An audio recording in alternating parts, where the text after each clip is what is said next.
Nice to play with no rehearsal.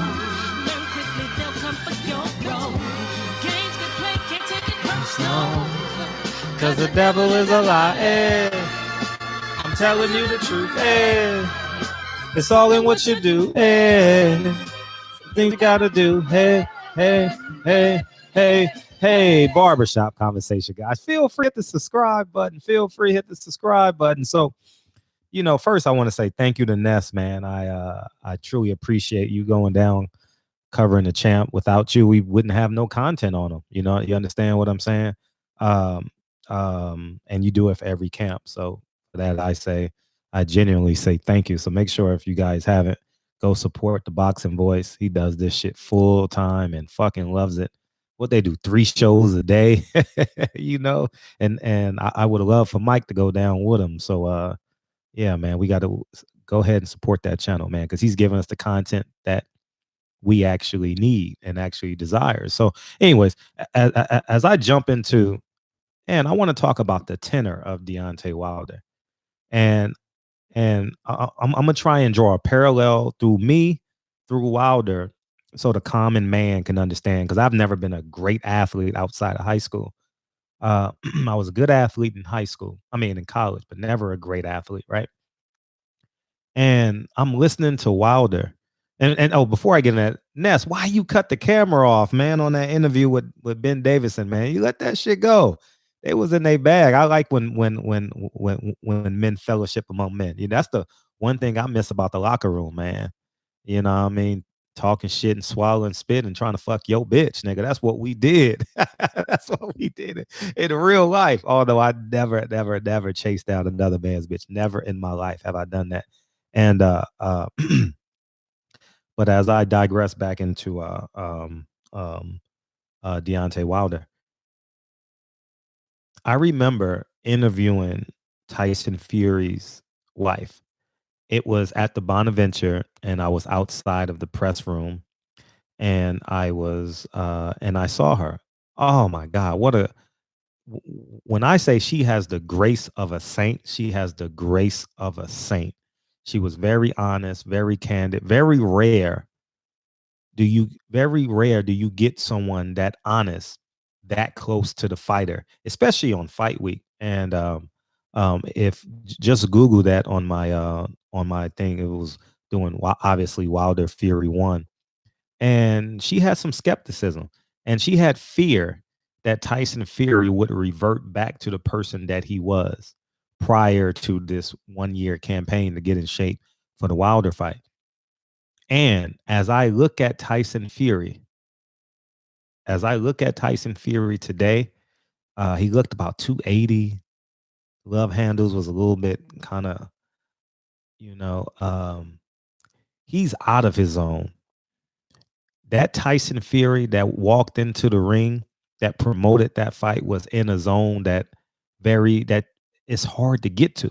It's hard to get to. Since it's Kobe, remember that February he had when he had 9 games in a row over 40 points.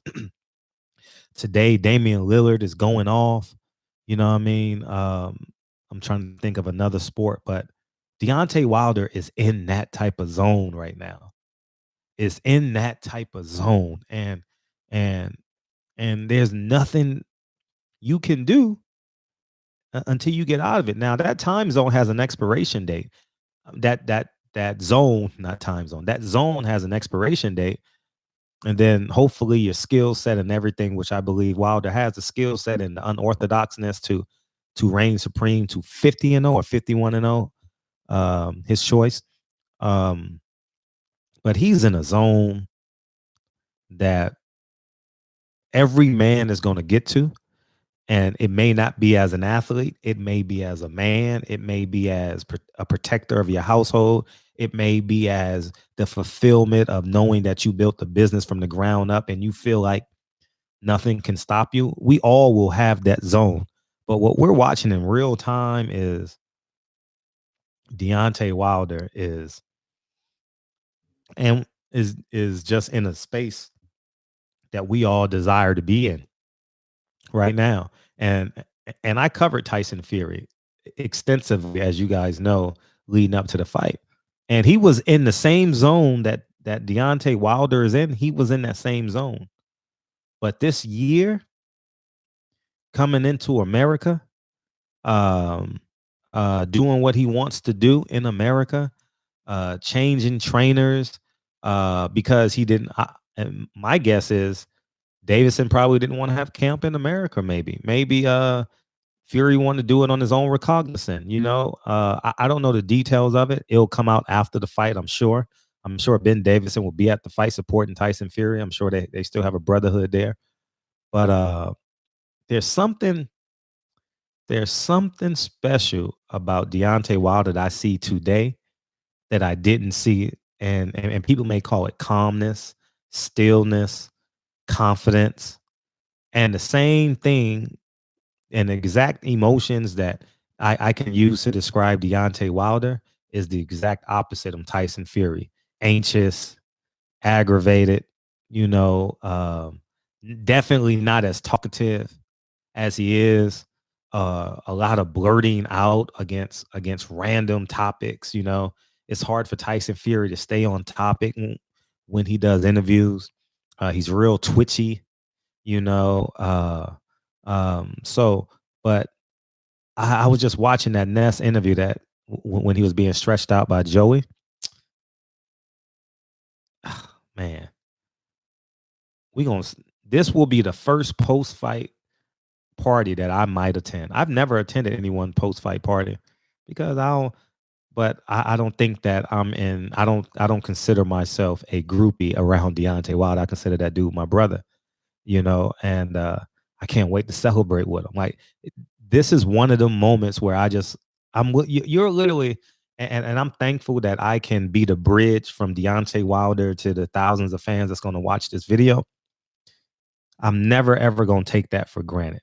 Okay, I'm going to be as authentic. No matter of fact, I will continue to be authentic so y'all can see, because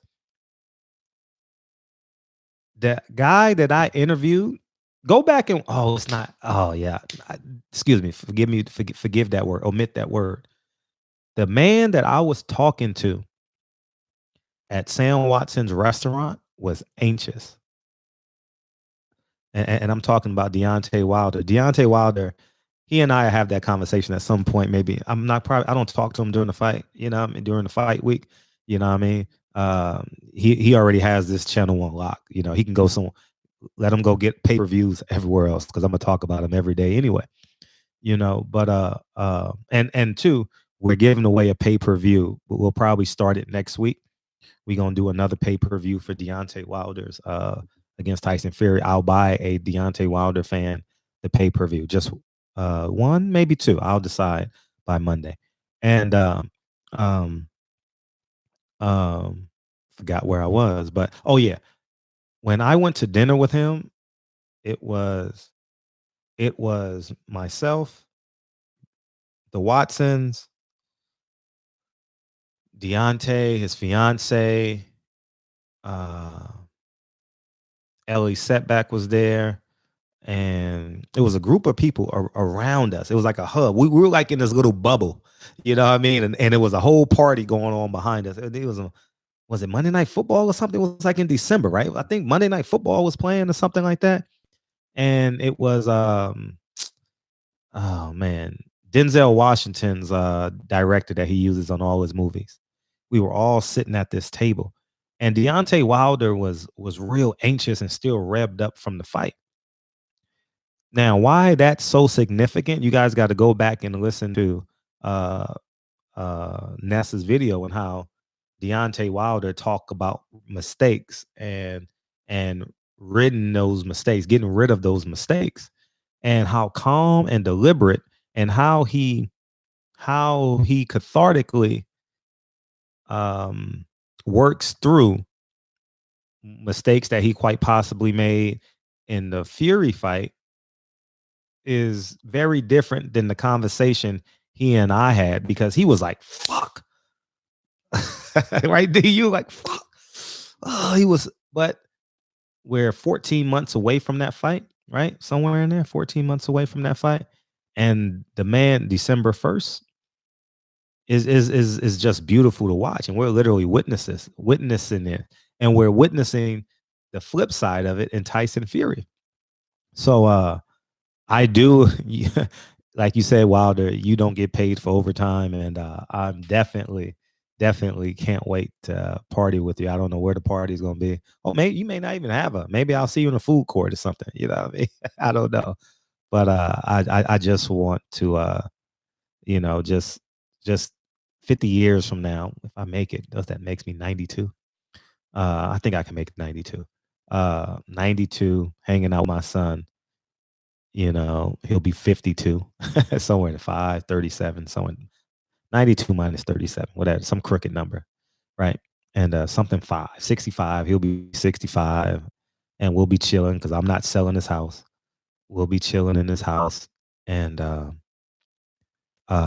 this may be my bedroom by then because I won't be able to walk upstairs anymore and shit like that. So this office may be my bedroom when I'm like 92 or some shit, you know what I mean?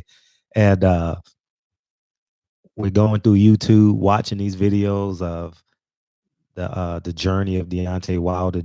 Deontay Wilder is gonna be 80 something years old, and I'm gonna call D and be like, man, remember when you fought Tyson Fury? And we gonna be on three-way and shit, and just talking about and how we were able to literally in real time document the plight of Deontay Wilder, and it's just splendid and a beautiful thing that what we're watching, what we're watching, and uh, let me give you guys an example of last time I saw a fighter in his bag.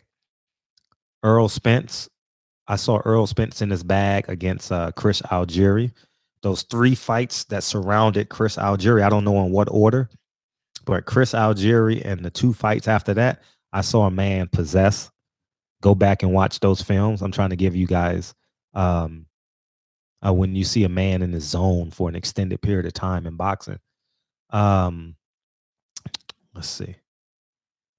It'll come to me. It'll come to me. And but for one fight, J Rock against Jared Hurd, where nothing you can do. Like, I mean, there's nothing a fighter can do right now to Deontay Wilder, in my humble opinion. You know, so that's kind of what I feel about it. And the plight of Deontay Wilder's greatness, I don't think is even at its apex yet. The calmness to throw that 1-1-1-1-1-1-1-2 is beautiful, man. And we're literally watching greatness. And Tyson Fury is literally roadkill, roadblock, roll over, timber, baptism, whatever. So, anyways, man, February 22nd, we will all be in Vegas through the TV or actually there watching greatness. And don't forget Gary Russell, my Gary Russell video. I got some good Gary Russell videos coming this week. I may call him tomorrow. I'm uncertain of that. I don't really like bothering people on fight week. He told me to call him anytime and all that, but I you know what I mean? If I want to call him because I want to document it for for his story, not necessarily like, oh, I'm getting paid. Actually, I'm not getting paid for that interview, um, but I just want to document it for him. But then I'm like, oh man, I know he got three brothers. He's the co-trainer for in two corners, and then he got to fight. And so anyways, man, barbershop conversations, man. Feel free, hit the subscribe button. Wilder's in his bag, y'all. Wilder's in his bag, and enjoy it. Enjoy it. Sit back. We're all gonna be anxious at 8:15. I'm not gonna lie. I'm not like 78 and shit where he was calm and relaxed. And nah, nigga, I'm watching the fight like I'm older than Wilder, but my taller brother, my taller brother is fighting. Like I don't know it no other way, you know. So anyways, man. Oh shit. Barbershop conversation. Got in this call. Barbershop conversations. Feel free to hit the subscribe button. Talk to you soon. Peace.